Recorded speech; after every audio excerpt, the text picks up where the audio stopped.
Mega Man 2 is one of the better games ever to be released on the NES. It is without a doubt my favorite game on the NES, and possibly even my most favorite game of all time.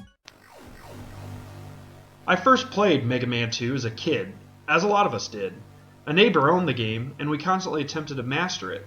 Around the time Mega Man 3 was released, my mom bought me Mega Man 2. My neighbor got Mega Man 3. I had really wanted Mega Man 3 for my birthday that year, but my mom couldn't find it.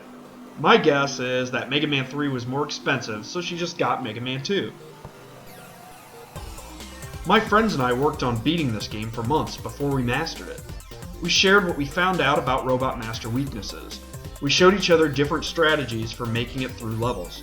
We laughed at the older kid down the street who couldn't kill Flashman. Flashman was the first Robot Master I killed. I don't think I've ever had a problem with him. Who the hell has a problem killing Flashman? Mega Man 2 is the perfect NES game. I rank it higher than Super Mario Bros. 3 because it isn't nearly as long, and it has a password feature that allows you to start where you last played. Super Mario Bros. 3 was an amazing game, but you had to beat it in one sitting, and it was just too long to play in one sitting if you wanted to see all of the game. Mega Man 2 has 2 difficulty levels. I've been able to master the normal difficulty over the years. I rarely play the game on difficult. For this video, I decided to go ahead and play it on difficult. I don't want to brag, but I was 3 sheets to the wind when I recorded this gameplay. Yeah, I died a few times, but I never saw a game over, and I was drunk. I'm pretty proud of that.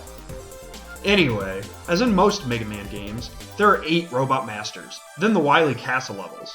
I really like the addition of more levels in later NES Mega Man games, but Mega Man 2 has just enough to keep the game interesting, challenging, and long enough to beat in one sitting without feeling like it's too short. Mega Man 2 has great graphics, extremely solid gameplay, and excellent music. The music in Mega Man 2 is largely what led me to love music, especially how instrumental music works. It kind of taught me how instruments work together to create a really great tune. Sure, there were only 4 sound channels, but drums, bass, harmony, and melody are a great start for someone who isn't too knowledgeable about music. Mega Man 2, along with other video game music, really helped me to see how interesting music could be. For the Mega Man games I review in the future, I'll go over the Robot Masters and the weapons you receive after beating them. I'll rank them from 1 to 8, with 8 being the worst. My order is Airman, Crashman, Metal Man, Bubble Man, Heat Man, Wood Man, Flash Man, then Quick Man. Yeah, this weapon is kinda cool. I can charge it and kill Woodman in 2 shots, or 1 shot in normal mode. My problem is that the Woodman fight is the only time I ever use it. I just don't see the point in using it at any other location in the game.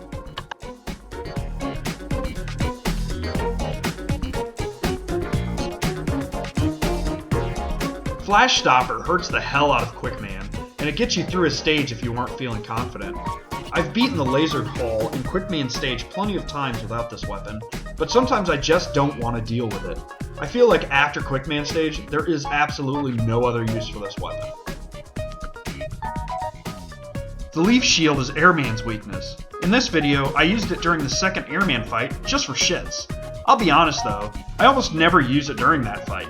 The only time I find it useful is in Wily Stage 4 when I'm waiting for the moving platforms.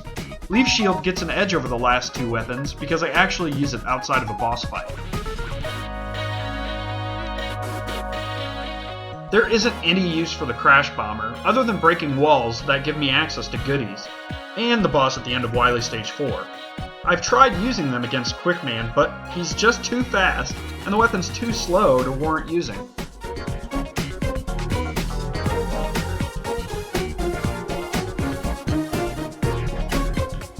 The air shooter would probably get a lot more use for me if I wasn't a chronic Mega Buster user.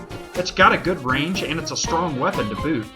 This weapon gets a lot of use from me anytime that Sniper Joe is in his jumping mech outfit. This happens at the end of Quick Man stage and at the end of Wily Stage 4.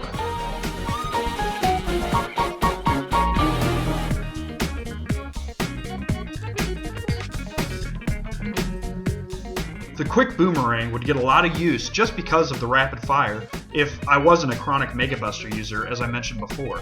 It's a good weapon, I just rather use the Mega Buster. It's always been my go-to for the dragon at the end of Wily Stage 1 and the Guts Dozer.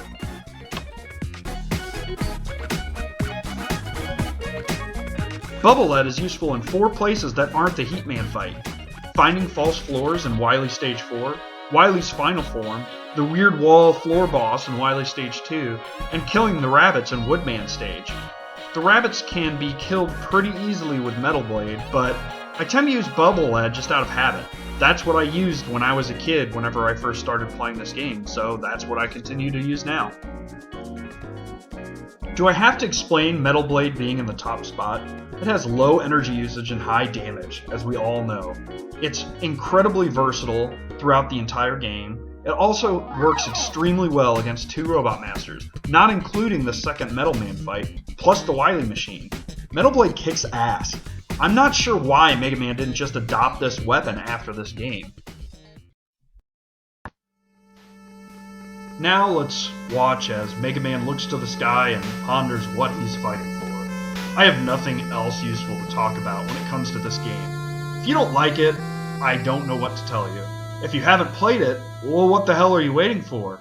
Later.